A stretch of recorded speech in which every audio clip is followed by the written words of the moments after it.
Good evening and welcome to the Chrissy B Show. Well, it's the beginning of a brand new year and some of you are still making your resolutions, but perhaps others have already started breaking theirs and are feeling very low about themselves right now. But don't worry, because help is at hand. My show tonight will be packed full of handy hints to set you well on your way to achieving your goals and getting rid of bad habits that haunted you last year that you definitely don't want to be a part of your life this new year. My guest tonight, our personal development coach, Chris Brown, and also someone else that we met fairly recently, counselling psychologist, Dr. Michael Sinclair, and they'll both be imparting their wisdom tonight. Later on in the show, we're going to catch up with a viewer called Layla, who is going through a difficult time at the moment, and I'll be telling her what I think I would do if I were in her situation.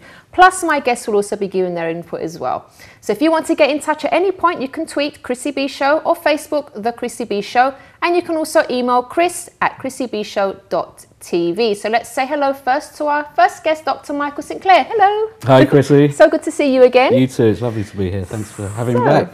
Wonderful. So it's the beginning of a new year, and many people find this year, some are excited about it because obviously they maybe didn't have such a great year last year. So new year, now they want to start off differently. And others also maybe feeling a little bit down because they're thinking maybe, oh, it's another year of the same old problems, the same situations as before. So do you get a lot of people sort of coming in and speaking to you at this time of year? Absolutely, Chrissy. Yes, no, the new year is a time for reflection, isn't it? It marks a beginning of a new year, but also a beginning of change. People start to look at their life and think about how they might like things to be different going forward now. So often what people do is they tend to look at, they want to change various sorts of things in their life. They may want to change habits like smoking, they want to stop smoking, they want to start eating more healthy, they want to start exercising. It might be relationships that they want to change as well, get out of a relationship or get into one, or even jobs and so forth. They might want a new career path or something like that. I think sometimes the problem arises when people think about all that they want to do straight away all together. So, we just sort of overwhelm ourselves with, this, I'm going to stop smoking, I'm going to change my job, I'm going to get a new body and all this kind of stuff. And it all just feels a bit too overwhelming. So people get quite stuck when they put too much on their plate at once. So do you think it's better than just to pick like one or two major things to work on first then? Well, I think, absolutely, Chris. I think it's important to prioritise what it is that you want to get done and do one thing at a time. And we'll come to maybe look at that a bit later, how we might be able to do that today. Okay. But certainly, it's about prioritising and thinking, what's most important to me right now rather than trying to overload ourselves. I think the other thing is that people tend to set very fuzzy goals for themselves. They're not very specific in how they might do something. So they might say, I want to lose weight this year. Well, how are you going to do that? What actions are you going to take? It's more like a wish list, isn't it? Rather than actual goals that the people set for themselves. Indeed. So we need to set specific goals that, are quite defined in terms of what action we're going to take. And we'll come to look at that as well a bit later as well. Okay. So, it's all about being specific. I think it's also important to remember that, a lot of the bad habits that we may want to change, if they are bad habits, we deem them as such, are often in place for a reason. They have a function. So if we don't, often to help us manage uncomfortable feelings. So if we think of, comfort eating, for instance, or eating lots of cakes and sweets and so forth. Which everyone's done at Christmas. all guilty of that, exactly, just at Christmas indeed. So we may say we want to do less of that, and we set a goal to do that. But of course, if we don't realise what's underneath that, which are uncomfortable feelings at times, we're trying to manage feelings with food, we're left with these feelings, not knowing what to do with them. So it's important to recognise that we need to start to develop other ways to manage our feelings if we're going to take away that function of what we use. And also maybe going to the root of what's causing the problem in the first place, right? Absolutely. To get rid of that, because if you get rid of that, you probably won't need to smoke and overeat and stuff. Absolutely that. Yeah. The other thing is we can be very rigid in our goal setting, so we can set very hard and fast rules about and high expectations for ourselves. Not just we're going to do all these certain things, but also when we fail to do them, we think about them in a certain way of how we failed, or we should have done it differently, or I just can't do this. And this sort of thinking style can lead to a kind of deflated sense of confidence, so we don't really feel very confident when we start to beat ourselves up and berate ourselves for the things that we may not have done to the expectations that we set ourselves, which leads to less or more procrastination, for instance, putting things off, and other unhelpful coping mechanisms like eating more food when we feel underconfident. There's an image I brought along with me that maybe we could just have a look at that cycle. So you can see here that what we tend to do is we set ourselves goals, and if we fail to achieve them, or say we're not going to have 2 cupcakes, we're just going to have 1, for instance, each night, and we have that second cupcake, and then we think, oh, I shouldn't have done that, I shouldn't have had that. Just an aside, the word should, the English word should, comes from a Anglo-Saxon times of our language from a word skelde, apparently, which we also derive our word to scold from. So every time I shouldn't have done this and I should have done that and I should be more like this, we're basically saying, you know, bad person, telling ourselves off. We undermine our confidence as a consequence, and that leads to procrastination, so putting things off. We don't necessarily get on with things that feel overwhelming or difficult. Or simply more unhelpful coping. If we feel underconfident, then we might turn to a cupcake or another drink to feel a bit more confident, or to, you know, feel a bit stronger.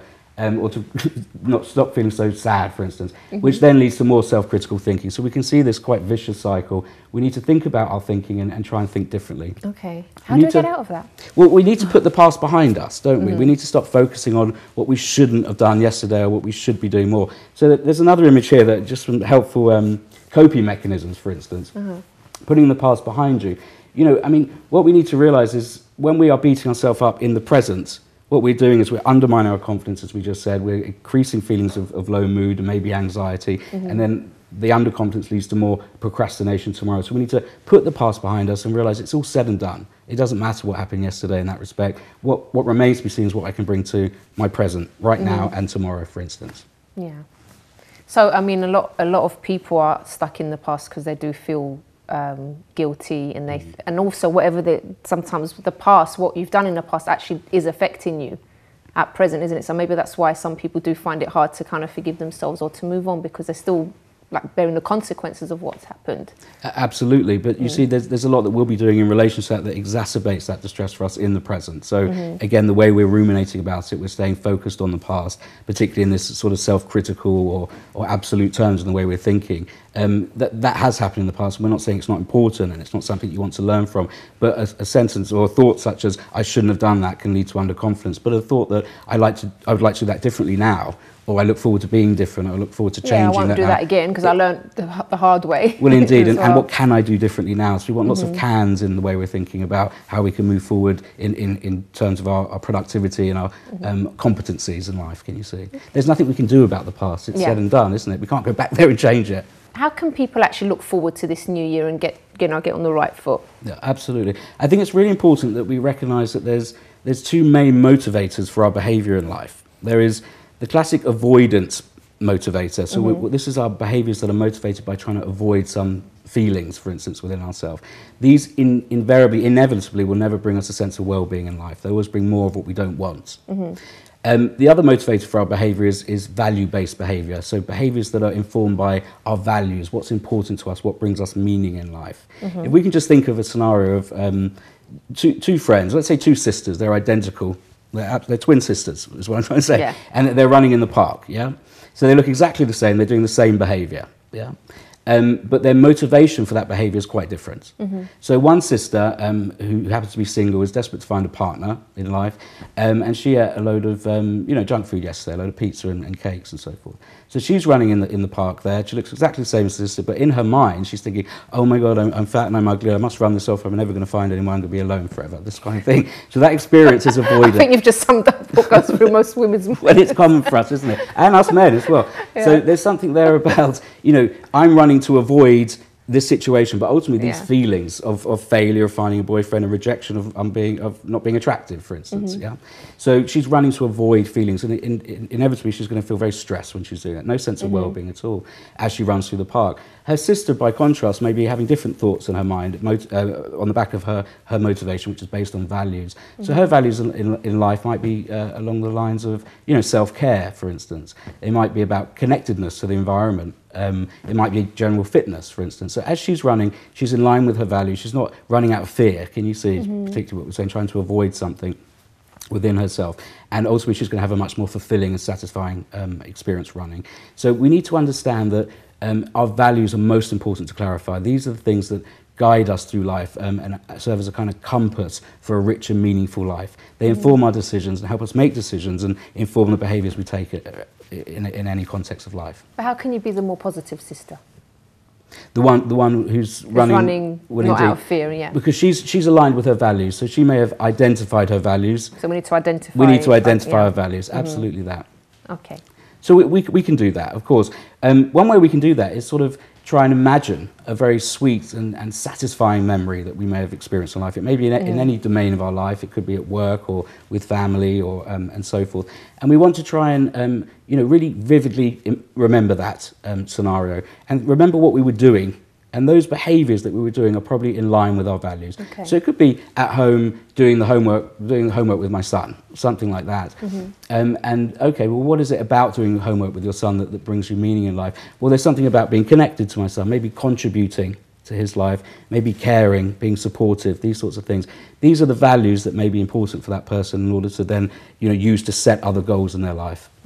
Okay. Use a very nice sort of bullseye chart, which I've got an image with us to help us sort of set some different values and goals on the back of those. And it's actually, there it is there. What we've got here, this is designed by a Swedish psychologist called Tobias Lundgren, and he's come up with this bullseye chart. And as you can see, there's 4 sort of quadrants there, 4 domains of our life. We have our work, education, our leisure, relationships, personal health and growth. Right. If one is living by their values, completely in line with their values in one of those areas of life, then one could put a kind of mark or a cross right in the bullseye, can you see? If one was out of line with living by their values, they may put a cross towards the edge of the bullseye. So this chart, once we've identified what our values are, maybe through the exercise that we said, remembering a very sweet and satisfying time, we can then sort of plot where we are in line with our values in different areas of our life. Can you give some examples of values that people might have? Absolutely. So, what a value is not a goal, firstly. Let's get that straight. So a goal is something we attain and we achieve. So, a certain weight or a job or a relationship or what have you. So it's something we achieve and we can go towards and we can complete that. We can attain it. A value is not something we can complete. A value is a kind of direction that we go in life in terms of the way we'd like to be as a human being. Right, okay. Yes?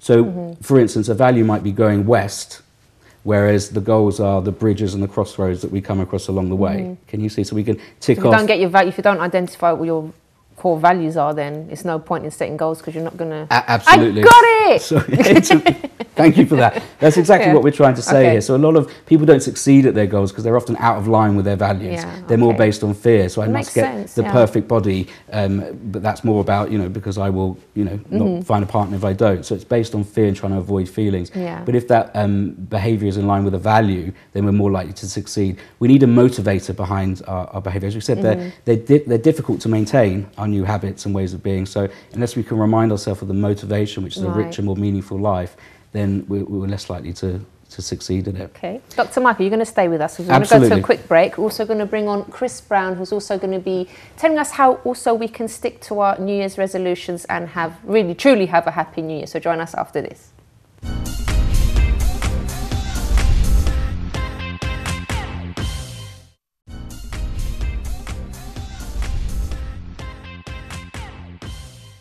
Welcome back to the Chrissy B Show, where we're speaking about how to create your dream life this new year. So before we go to Chris Brown, let's go to some street interviews where we ask people what habits they wanted to break this year. Hi there, Chrissy. I'm here again to get public opinion out on the streets about tonight's topic. The question is there any good or bad habits that they would like to start or stop? And if so, how successful have they been? Let's find out. Do you have any good or bad habits that you would like to start or stop, and how successful have you been so far? Yeah, I have a bad habit. I smoke quite a lot. I've tried to stop a few times, but it's kind of easy to keep going, and it's kind of a release. It's relaxing. I'd like to start going to the gym because it's more healthy, but I haven't been successful in doing it yet. Eating healthily, and it's been quite hard. What makes it hard? Because it's near Christmas. And it's been like holidays as well from school, so you've been eating more. I wish I could do my homework on time and I could do like coursework and do it, but I can't because I'm lazy. Probably clicking my fingers. I want to stop. I can't stop clicking my fingers though, so it's quite a failure. Very unsuccessful. All of my habits are bad. I used to be a smoker, and since I found out I was pregnant, I gave up completely, and I plan to stick to that. Biting my fingernails. That's because I'm nervous sometimes, worried about something. good habits. I do a lot of exercise, try and keep fit, and that makes you feel happy. And try and put your targets of life on a piece of paper, and that makes them easier to cope with.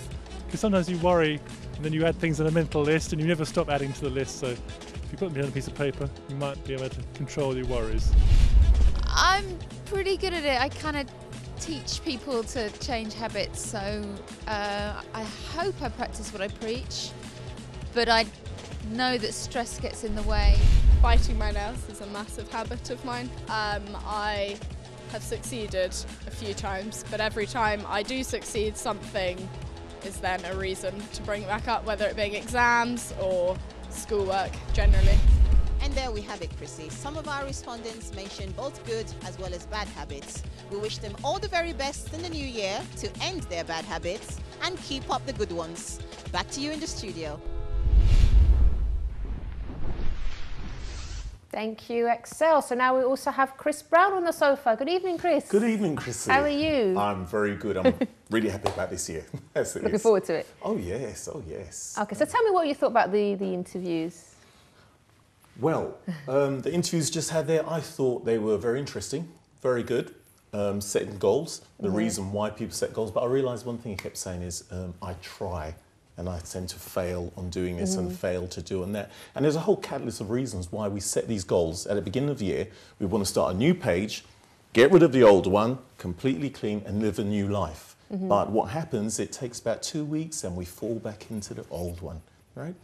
Many reasons behind that. Now, think about it. Just setting a goal in itself, you've got to know what type of goal you're going to set, right? So you've got to have that clearly in your mind.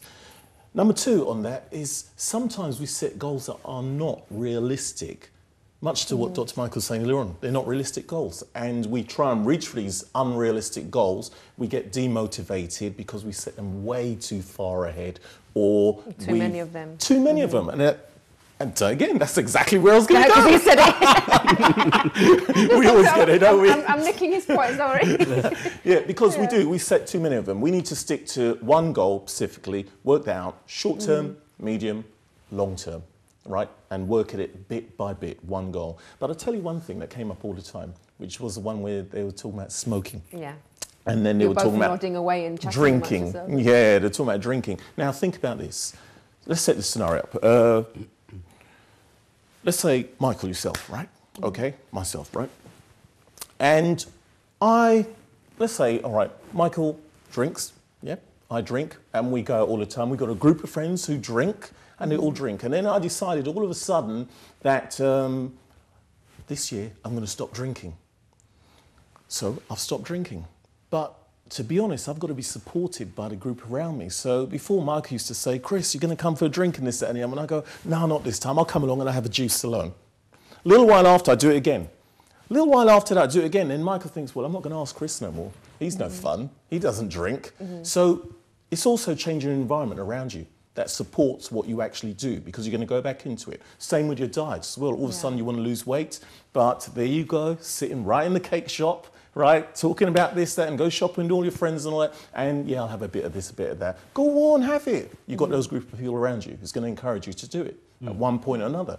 Breaks it, weakens, you're back on the same thing. 2 weeks after, 2 weeks after. So you've got to be very strong about it. If you're going to make that change, you've got to be prepared that you've got to make the change of those things around you that put you in that position as well. There was also that lady as well that she was saying that she was able to stop smoking immediately because she found that she was pregnant, so the motivation was really strong for her.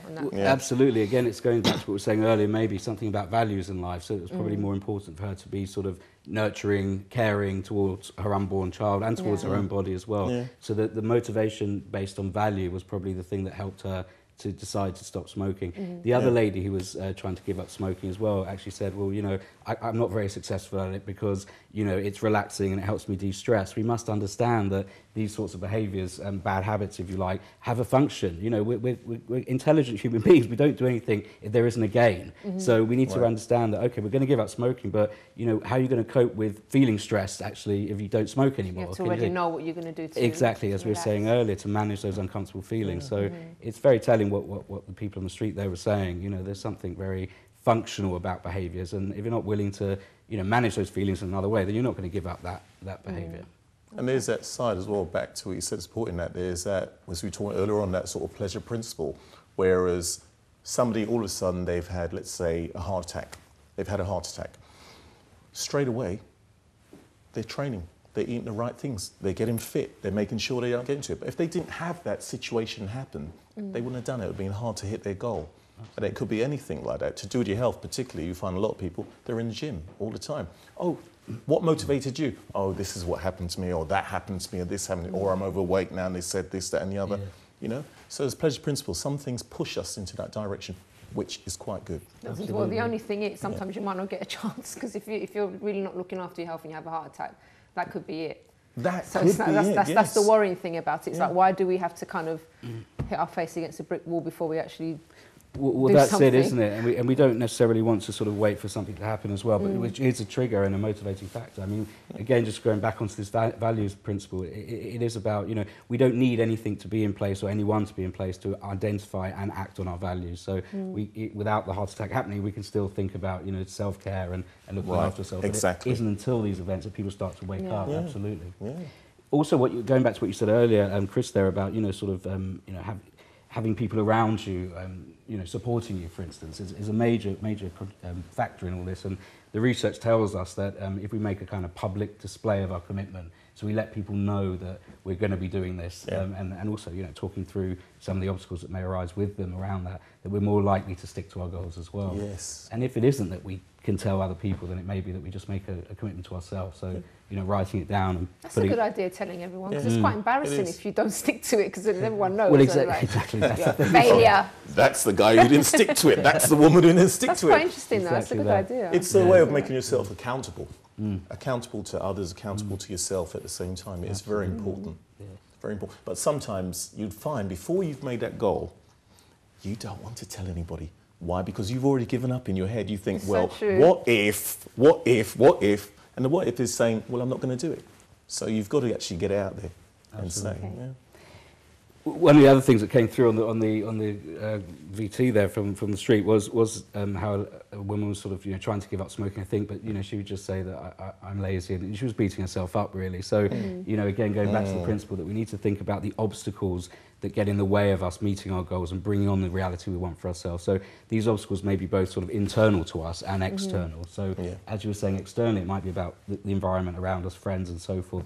But it may be, you know, the resources we have or don't have. If we want to lose weight, well, and exercise at the gym, is there a gym you can go to? You know, we need to think about whether, you know, have we got the money in the bank to join a gym, this kind of thing. So we need to think about those obstacles, but also the internal ones, which may be to do with our thoughts. So, you know, what sort of things are you telling yourself, or expectations are you setting yourself? Are these going to get in the way? If you try and give up smoking and just beat yourself up every time you know, even think about a cigarette, then you're not going to make any progress with that, because you undermine your confidence and you're going to reach for a cigarette to feel better. I mean, a lot of people are actually searching for new life because they're fed up with what happened last year. It might be their financial situation. It might be their relationship, as mentioned earlier on. It might be a divorce situation, whatever. But these areas, people have actually got to really think, well, if that's how my life was last year, am I going to carry on with it this year? So I want a new life. I've got to make a new start. So you've got to consciously take on board what was actually said and do something about it. Don't just talk about it. Take action and do something about it. That's why divorce rates are quite high this time of year, isn't it? Well, around there you Christmas go. and New Year, because people just had enough maybe, and they're saying, okay, I don't want to go into the New Year with the same old problems. Right. But, so then, but again, some of our relationships are there as a way to cope. We may be in a relationship, even though it's unsatisfying, to avoid being single or avoid not finding another. So we need to think about how we're going to manage those feelings. Yeah, you want to get out of a relationship, but we need to you know, we need to sort of bridge the gap between where we are and where we want to be. And in order to do that, we need to step out of our comfort zone. It's just that simple, and experience the inherent discomfort in doing that act. So we need to tool up with, you know, helpful coping mechanisms and go out there and meet our goals. Absolutely. Rather than just talking about it. Action is important. There's no point talking about it. It's all about action. As we said, I want to lose weight. Well, how are you going to do that and put the action in place? Absolutely. Exactly. To have the things you never had, you've got to do the things you never done. Chris, you had some points as well that you brought along, didn't you? I had those points. As I just said, to have things you never had, you've got to do the things you never done. So, one, you've got to look at what have you been doing the same all the way through each year, repeating this. Why have you actually failed on your last goal when you set it? Because we set these New Year's resolution. Put my teeth in again. Right. Set these New Year's resolution, similar to the one before. same thing's going to happen. So you've got to go back and work out, well, what did I do then that I need to change to make things happen, right? What is my routine in life? And why, just to mention, comfort zone. Yeah. There's a reason behind why people actually sit in their comfort zones. And once they actually find out that reason, chances are they'll be able to break out of it. What about rewarding yourself as well? Because obviously, well, we're not you have to keep yourself going. You're doing really well, and then starting to feel a bit, I don't know if I can continue with this. Should you reward yourself? Because we sort of read about it all the time. Absolutely. You may have a different opinion, but the research tells us that if we reward ourselves, we are more likely to stick to that's uncomfortable. So sticking to goals and things that feel difficult. So not rewarding yourself with a cigarette or anything. Well, absolutely not. That's it. There you go. We need to just think about, as Chris was saying, rather than beating ourselves up, what can I do differently now to in line with the principles? I look forward to doing that differently tomorrow. But the research is out there that we can, become more successful at reaching our goals if we do reward ourselves. That might be about buying ourselves a little gift or a treat or something, but it doesn't have to be so extravagant as that. For instance, it may just be an affirmation, a positive statement to ourselves. Well done, me. I'm doing really well. Yeah. So letting ourselves know that we're on line with where we want to be in life. The benefit will be there, won't it? Because we'll start to feel differently. We'll start to have a more rich and meaningful life, and it just sort of, reinforces itself. Now, is it true, keep hearing this thing, is it true that it takes 21 days to break or start a habit? 3 weeks, right? We're talking about it takes, let's say... You can disagree, by the way. No. Each other. I might have to, Chris. We'll see, 21 days. Right.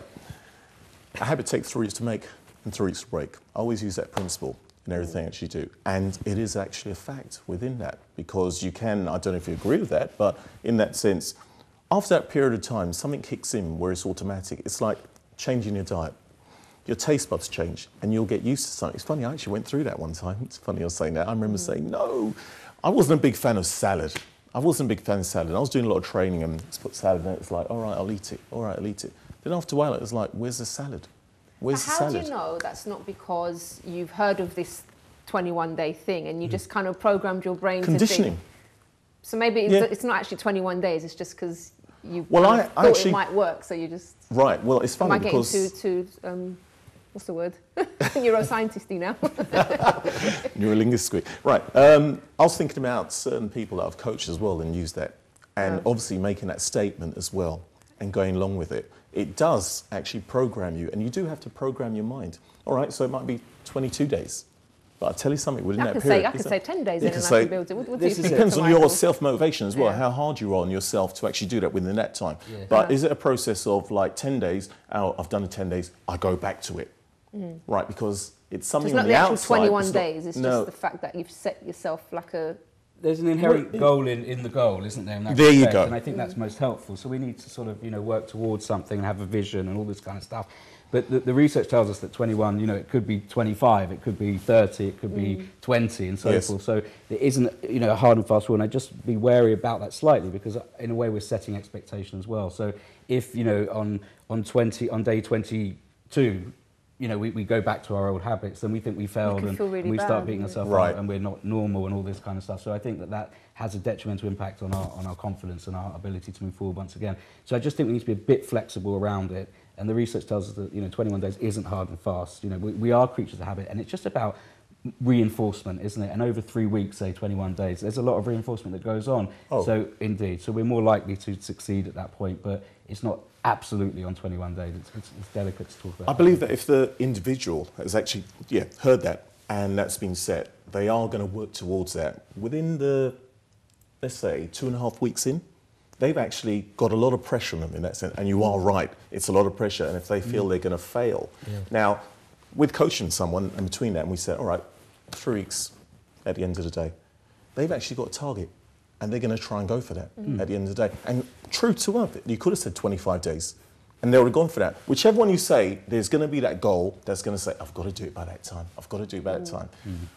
Yes, there is a bit that if they come back to you and say, I haven't done it with that time, but you've got to be able to guide them back in there at the same time. We have a lady as well, as I was saying at the beginning, who's going through a bit of a problem now. She's been setting herself these goals, and because she's not reaching her target, she's feeling pretty down. So I'd like the both of you to stay on till after the break, see what she has to say. I'm going to give my opinion as well. And then I'd like to get your opinion on how we can help her out as well, if that's okay. Yeah, all right. great. Yep. Okay. So join us after this break, and we're going to be speaking to Layla.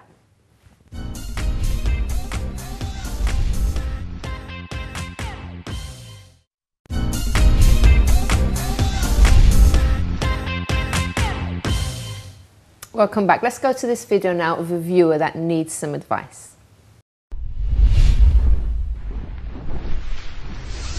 I am a PA, a legal PA.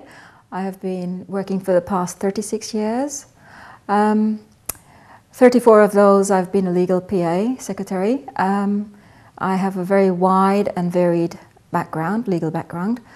I've actually been with the last company I've been with for 10 years, and I've enjoyed every aspect of it until my wonderful boss left. And he retired, unfortunately, and things just changed, and I decided to leave as well. So that was 2 years ago, and since then I've been unemployed, and it's proving to be so difficult trying to find suitable alternative employment.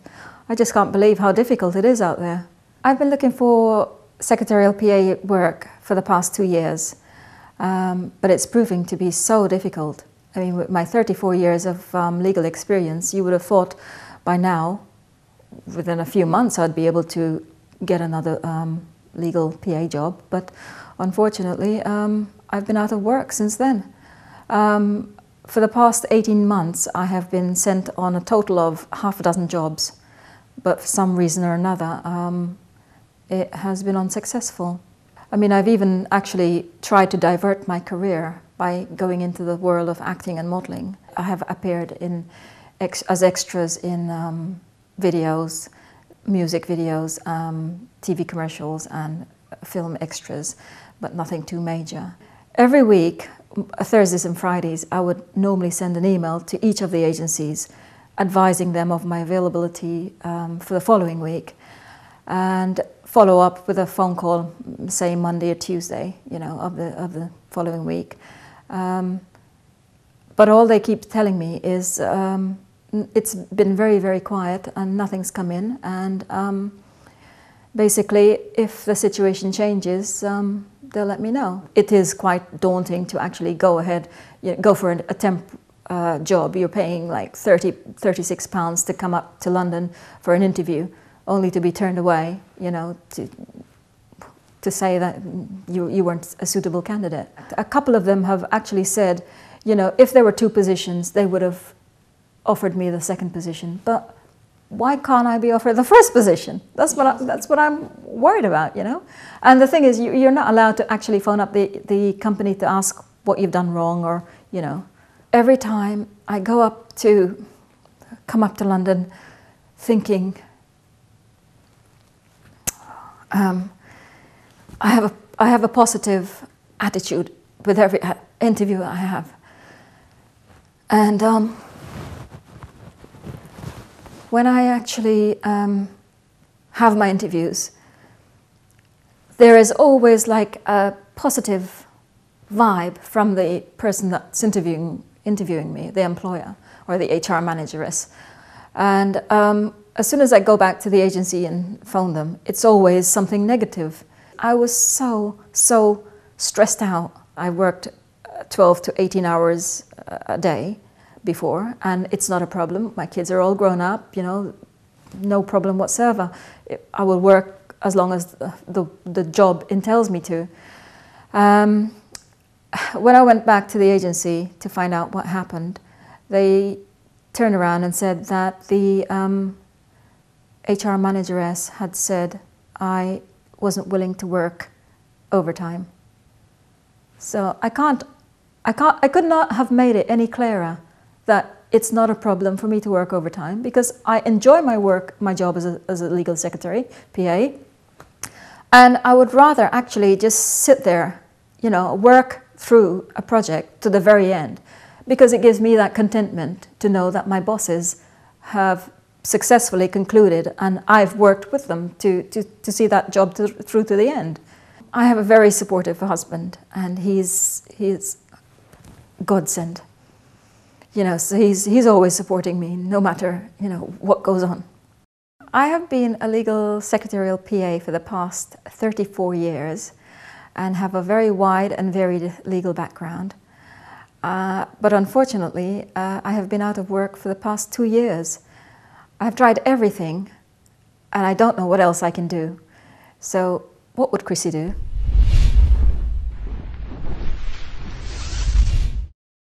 All right, Lainey, so I know I've got two gentlemen next to me that are dying to say something, but I'm going to get my bits in, my points in first before, because I know they've got some advice to give to you as well. But just based on what you're saying, first of all, I made a few notes here from according to what you've said.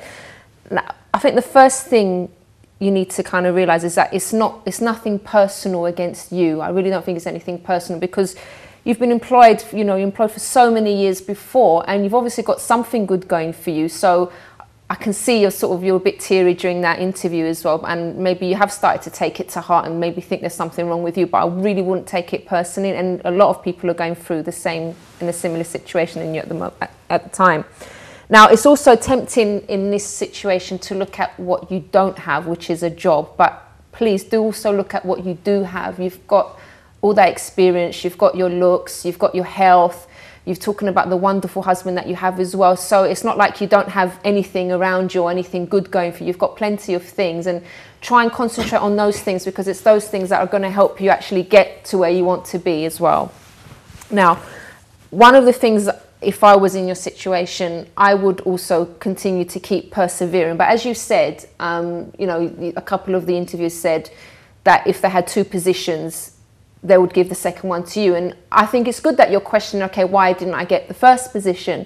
There's a couple of little things that you said there that I think if I'd been interviewing you, it would have rung alarm bells. And I don't want to sort of misjudge you or anything, but it's just based on what you said in the interview.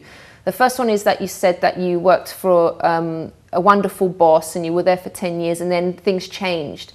So if I'd heard that as an employer, I would have kind of questioned, well, maybe this lady doesn't like change very much. And if I was to employ her, maybe if things changed in the company, then she would leave. So that's obviously wasted resources, that's wasted time on my part as an employer.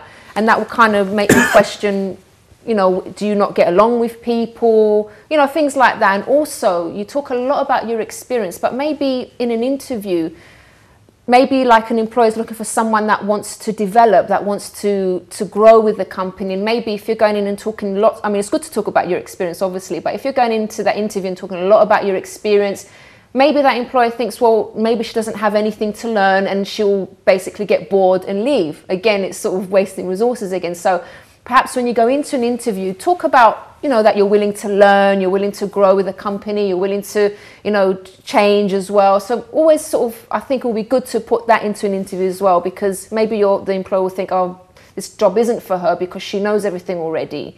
So that's just a few points as well. And you mentioned about acting and all of this stuff and modelling, but is that really what you like to do? Is that your dream job? And in my view, I would stick to what I love doing. It's obviously that you love doing this legal stuff that you're doing. So I would stick to what you love. And I've also got these two gentlemen next to me that are also going to give some advice as well. Who wants to go first? Because I can see you talking a lot away during the interview. We were just... She's a lovely lady. She's got a lot going for her, hasn't she? Absolutely, yes. And I think that a lot of the points you make there, Chris, I certainly endorse all of the points you make. I mean, I think it's really important. The things you say. I mean, I'd be very interested as well to know a bit more about how you're being in interviews, particularly. What I can hear from you is that you're quite sort of focused on the goal of landing a job, and I think that that's going to affect your emotional experience. Maybe some anxiety, maybe even some sort of sense of feeling desperate and so forth. We're too goal focused here, I think, and of course I understand that jobs are very important for our sense of worth, for money reasons, finance, paying the bills and all these sorts of things, but we need to sort of stand back a minute and just relax. We can't get the thing we want unless we're relaxed first. In the interview, it's very important to be composed and to come with a bit of flexibility in the way that you're thinking. And going back to what Chrissy said, things seem to sort of be that you're very good at this job. You're telling people that you've got a lot of experience and so forth, but I just don't know how well that's coming across, for instance. So we need to sort of relax. Maybe, as we were saying earlier, think a bit more about our values in life, what's important to you, not just in terms of general, but in the interview process. How do you want to be in that interview? What sort of person do you want to be? What do you want to stand for in that interview? Is it, you know, just a purely skillful person, or is it, you know, a compassionate person, a flexible person, a respectful person, these sorts of things? Try and tap into some of your values in that interview experience and see if you can't live by those in the next interview that you have. I think that would be a helpful thing to think about. Yeah, I totally agree with you. I agree with both of what you just said. I picked up from looking at what Layla said just there, and it took me straight away from the beginning where you said about your boss, who was really compassionate, really good, he was great, and then he left. Then he left. But your job didn't leave, but obviously there was a change that happened. Didn't like the change, so uncomfortable, new boss, what happens? I leave and I go elsewhere. Now, you've got to look really at the end of the day, this is about us first of all, and that's not a blame thing, I must iterate, this is not a blame thing. It's about us, how we actually see the situation and view it, because that boss leaving was not the company leaving at the end of the day. And sometimes we have to readjust to new people, new situations, new formalities in that sort of way. The idea of actually going forward now and looking for work, you said about the £36 to go down there. That's an investment in you, first of all. It's not a waste in any kind of way. You've got to think about how you're actually selling yourself. What are you actually telling them about you? And very much to what has been said before, with all those 34 years experience, you're valuable. You've got a lot, but people like to have somebody who would actually grow with them as well and be able to add to this. So you've got to think about how you're selling yourself at the end of the day. Your home situation is totally different to your work situation. It's good that you've got that secure background at the end of the day, but you've got to view yourself, where do you want to be? How do you see yourself? What role do you want? Yes, we've done jobs in between as the agencies, the acting, I think you said modelling as well. And another area I'd like to actually go back to is we've done other jobs as well along the way. But you've got to think, why was that? Was that a means to an end, or was it the job that you really wanted to do inside? Because sometimes there's blockages that we don't realise that we actually send out and we telegraph to other people without them actually knowing it and knowing that you're saying it. So you've got to look at how you're actually selling yourself. Okay, so Layla, I really hope that's helped you, and please do let us know how it's going, and I'm sure you're going to get a job soon. Don't you think she'll get a job soon? I believe she will. I think she's more than capable of getting a job. Yeah. I just think this to be less fearful and more sort of focused on the now and how she's being. Yes. Yeah. Okay then, so please do let us know, Layla, how it's going, and we'll celebrate with her when she gets a job. Yes, hurrah! That'd be great. Right, so we're gonna finish in a couple of minutes. So, are there any like last tips that you want to give our viewers about being happy this new year? Anything you want to finish with? Would you like to finish? Well, I think, you know, it all starts with the relationship with yourself. So, you know, check in with yourself, think about some of the things we've been talking about today, not to be so avoidant of discomfort, think about what's important to you, and look forward to creating the reality you want. You know, stop being so sort of fearful of not having the things you want. Yeah. Stop being so goal focused and think what's important to you. Okay, and Chris? I agree with that. Start taking risks. 2 pence. Start taking a risk as well. As I said, you can't do things the same way you did it the year before. You've got to take risks, step outside the comfort zone, go outside the boundary and live. Live. There's a lot more going on in life. Live. Okay, good points. And my words of wisdom, if you want to see something different this new year, you're going to have to do something different. Because if you keep doing the same old, you're going to get the same old. Right? Yep. Okay, let's leave it there. So thank you so much to my lovely guests tonight. Thank you, Dr. Michael. Thank you, Chris. Thank you. Really good, you know, great advice. And if you do want more information about the show, you can visit chrissybshow.tv. And also, if you have any questions, or if you'd like to feature on the show as well, maybe you're going through something, you need some advice, you need a point in the right direction, you'd like to get my advice, and also some of the experts that we have on the show, you can email me on chris@chrissybshow.tv. You can either just email, or you can, if you want to come along and we'll record you as well, so you can be on TV, we can do that as well. So we'll see you again next time on the Chrissy B Show. Bye-bye for now.